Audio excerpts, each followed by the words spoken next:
Hello mga katoto! Samahan niyo kami ngayong pumunta dito sa Wailing Wall, ang kauna-una sa Pilipinas at sa Asia. Dito lang yan matatagpuan sa bayan ng Bosus, Bulacan, sa may Galilee Wonderland Resort.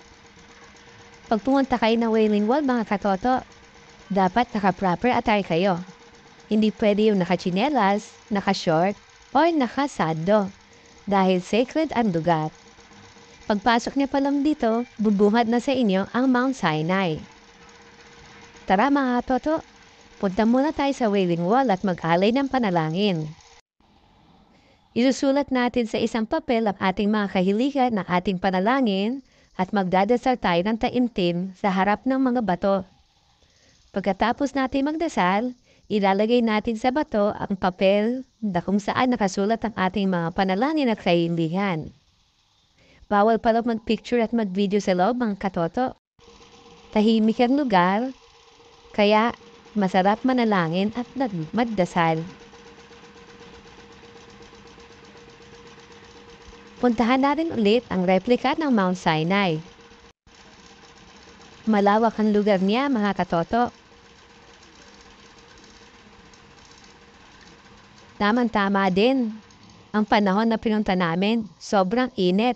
Pakiramdam mo na nasa Jerusalem ka rin.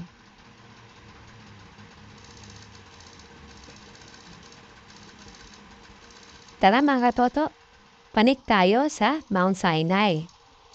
Tignan natin si Moises at ang burning bush. Dito raw nanalangin si Moises. Dito rin binigay kay Moises ang 10 utos ng Diyos.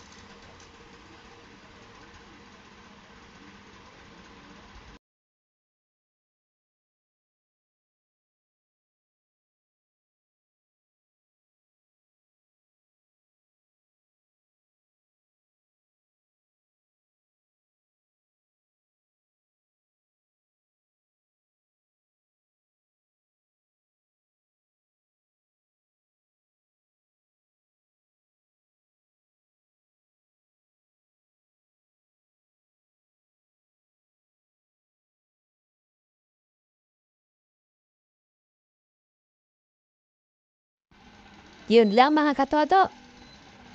Maraming salamat sa inyong panonood. Hanggang sa muli. Paalam!